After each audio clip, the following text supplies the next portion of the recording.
Ça fait longtemps. Juste pour te prévenir que je me suis tellement forcée à faire cette vidéo qu'au début, je suis limite en train de chialer. Je suis un peu déprimante, mais après le mojo est revenu, pendant le tournage et j'ai retrouvé un peu la flamme. Voilà, je la ferme. Je vous laisse avec la vidéo. Bon visionnage. De retour pour vous jouer des mauvais tours. Me revoilà avec des cheveux blancs, qui pas maquillés, qui ressemblent à rien. Je savais pas trop comment faire une vidéo de retour. En vrai, il s'est passé tellement de choses. J'avais fait une vidéo YouTube sur la Thaïlande. J'avais fait tout un storytelling sur le fait d'avoir le courage d'oser réaliser ses rêves parce que du coup moi je suis partie en Thaïlande alors que j'étais complètement anxieuse sociale, très angoissée de tout, en dépression. J'ai pris le courage, enfin la décision et le courage de partir, vivre des choses quoi, enfin. On m'a demandé beaucoup de sacrifices, notamment financiers. Ma passion me fume plus la tête qu'elle me donne des choses positives. Mais ouais, je voulais faire des vidéos parce que j'ai toujours aimé l'audiovisuel, le cinéma, même, je sais pas, le YouTube en général, parce que YouTube, il y a quelque chose de vrai qu'il n'y a pas dans le cinéma, que j'aime vraiment fort.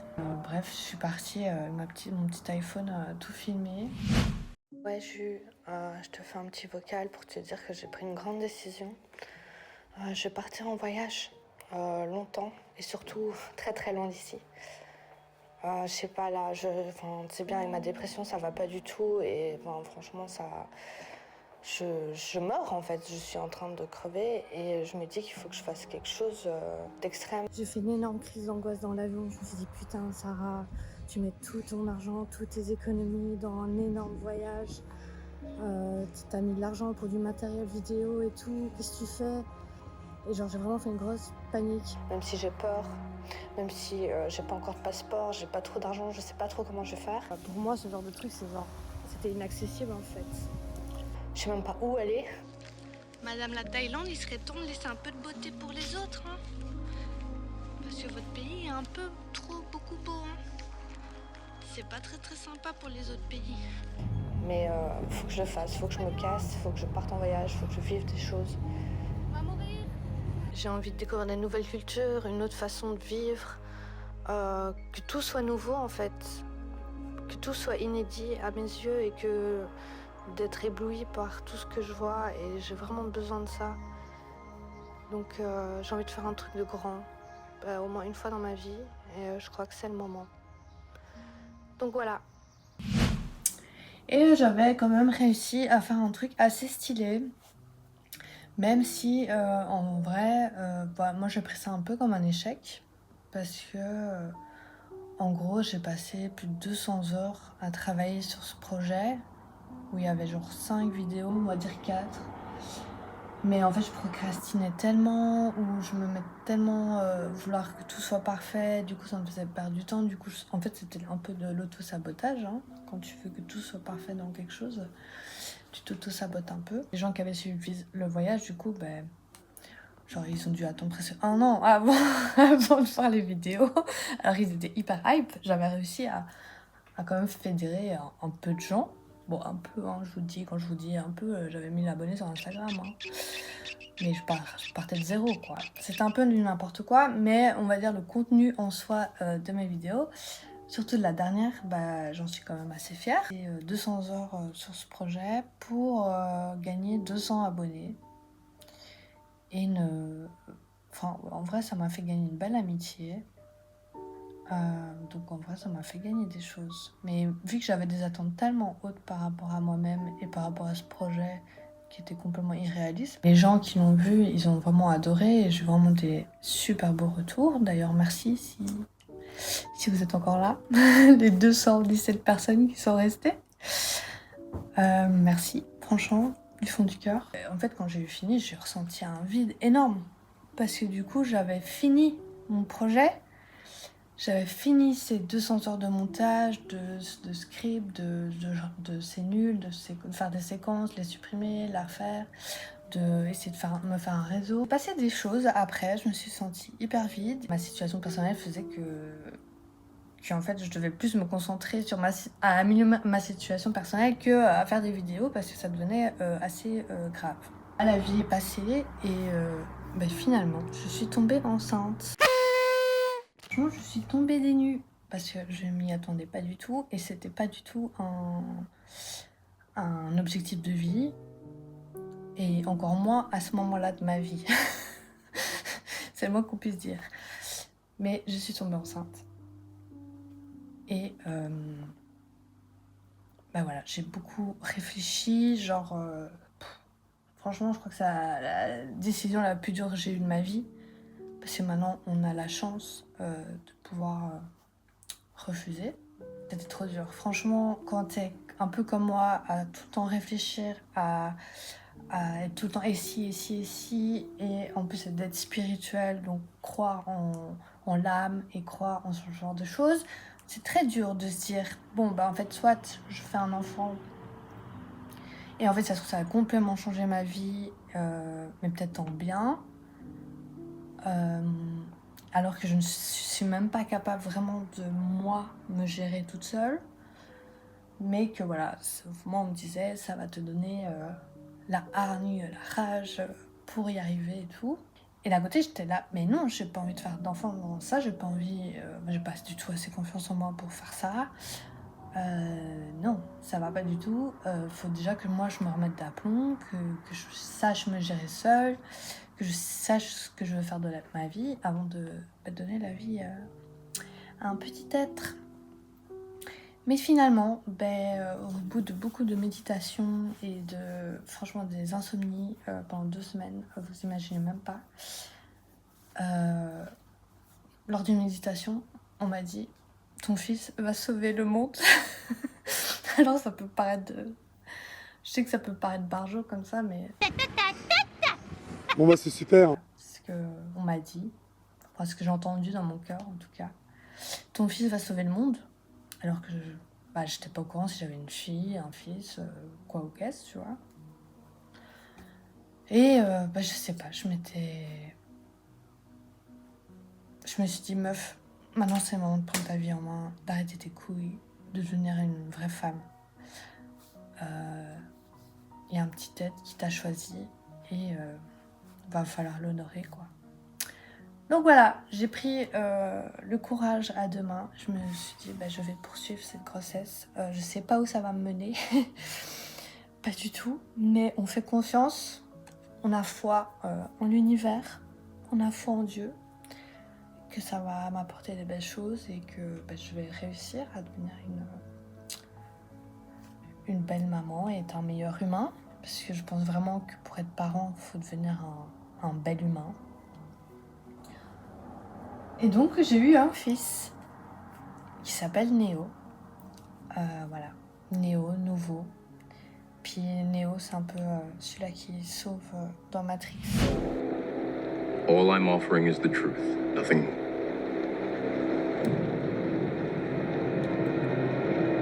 J'étais enceinte. C'était la plus belle période de ma vie. Tout le bail de l'accouchement et tout, franchement, c'est spirituellement très fort, quoi. Je vous raconterai un jour, sûrement, peut-être.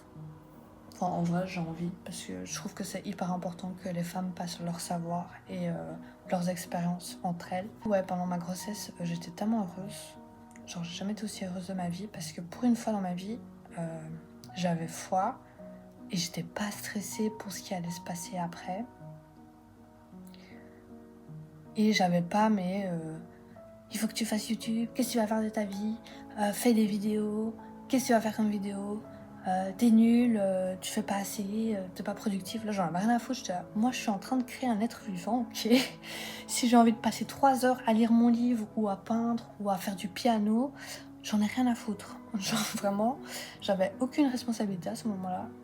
J'étais vraiment libre et j'étais tellement en paix mentalement et j'avais plus aucun désir, on va dire, de vouloir réussir ma vie. Enfin, je sais pas comment expliquer. Je voulais juste être en bonne santé et que mon bébé soit en bonne santé et être le plus calme possible. Et c'est tout ce qui comptait pour moi. Et je vous dis pas comment c'était trop bien avoir cet état d'esprit Parce que moi j'ai pas du tout... Enfin moi je suis une stressée, je pense tout le temps, mon cerveau il carbure à 3000. Là mon cerveau il était en mode escargot à 2 km/h frère.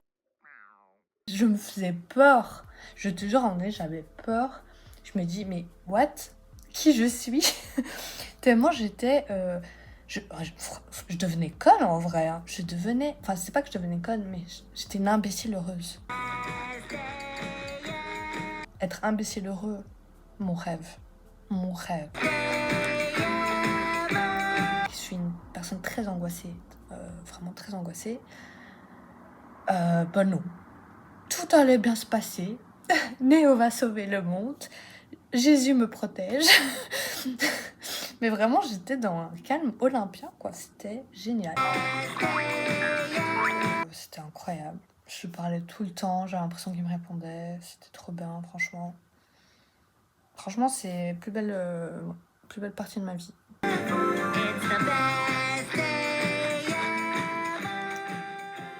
J'avais tellement peu d'énergie, genre vraiment, j'ai vécu un postpartum dur, mais... Bon, on a changé de plan parce que j'avais plus de batterie sur mon iPad. Je vous expliquerai après pourquoi je filme avec l'iPad. Je suis vraiment désolée de ce cadre, j'ai plus la merde. Je disais quoi? Ouais, postpartum compliqué, plus physiquement que mentalement, bizarrement. Franchement, je m'y attendais pas. En vrai, le postpartum, je ferai une vidéo dédiée là-dessus, si ça intéresse des gens. Mais ouais, postpartum, je m'y attendais pas. Le seul problème que je n'ai jamais eu, c'était par rapport à mon corps. J'étais très contente de mon corps. J'avais une très bonne relation avec lui. J'étais le genre de connasse qui pouvait manger des burgers, des quicks, des trucs gras sans prendre forcément 1 gramme. Mais là, postpartum dans ma gueule. Déjà mon corps je le reconnaissais plus. Vraiment j'ai perdu énormément confiance en moi avec mon postpartum. En mon physique, en mes idées, en ma valeur. Enfin, normalement, c'est censé te donner un boost de confiance de devenir maman parce que tu fais un truc de fou, tu élèves un être humain. Et voilà, mais moi, ça m'a complètement niqué ma confiance en moi. Petit moteur, là, le petit train, il est revenu à pleine balle. En fait, je me suis dit que j'avais rien d'intéressant à dire. Enfin, j'avais plus le mojo. Mais après, je me dis, c'est faux parce qu'en fait, ta grossesse et tout, et tous les épreuves que tu as traversées, tu as appris beaucoup de choses sur toi-même et beaucoup de choses sur la vie en général qui pourraient aider d'autres gens, que tu pourrais partager. Mais je sais pas, vraiment, j'ai perdu énormément confiance en moi avec mon postpartum. J'ai complètement désaligné. Et j'ai encore fait une petite dépression, hein, comme toujours, hein. Une petite, ça va, tranquille. Franchement, ça va. Franchement, tranquille. On a l'habitude, il n'y a pas de souci. Je sais comment les gérer maintenant. Et d'ailleurs, c'est vraiment un truc que j'ai envie de transmettre.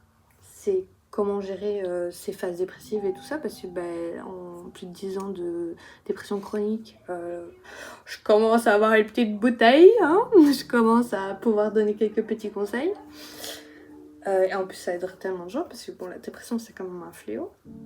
Tout ça pour dire, postpartum machin et tout, je commence à m'ennuyer, je suis plus stimulée et je commence à me dire putain il faut que je fasse des vidéos. Et c'est pour ça qu'aujourd'hui je filme une vidéo de retour qui ressemble à rien parce que je me suis dit en fait si je fais un beau setup, je me maquille, je me fais bien, je fais un script machin et tout, je le ferai pas. Donc juste lance avec ton iPad, là il est sur le truc de mon fils, on parle, je dis ce que j'ai à dire. Puis voilà, on s'en fout, il y aura peut-être 5-6 personnes qui vont voir la vidéo, peut-être des anciens d'avant, et ils seront peut-être contents d'avoir mes nouvelles. Et voilà, on s'en fout, il n'y a pas de pression à se mettre, ça. Bref, je suis heureuse de vous retrouver. Franchement, je vogue dans l'inconnu, mais j'ai lu dans un livre que le courage, ce n'est pas l'absence de peur, c'est avoir peur et y aller quand même. C'est parce que j'en peux plus de faire taire mon désir intérieur. Parce que là, il crie trop. Même physiquement parlant, j'ai des... Quand tu réprimes trop un désir, ça se sent dans ton physique en fait. Quand tu réprimes trop quelque chose qui est toi, ça se ressent dans ton physique et même dans ta vie et ton alignement. Mais bref, ce sera des sujets d'autres vidéos. Là, c'était juste un petit retour et vous expliquer un peu ce qui s'est passé pour moi ces derniers temps. Je vous fais des gros bisous. N'hésitez pas à me dire aussi, vous, ce qui s'est passé depuis. Si ça vous intéresse aussi, hein, que je revienne et qu'on fasse des trucs cool. Merci d'avoir regardé jusque-là. Franchement, vous êtes top, vous. Les gens qui ont regardé jusque-là, là. Bref, je vous fais des bisous. Et cette outro est beaucoup trop longue.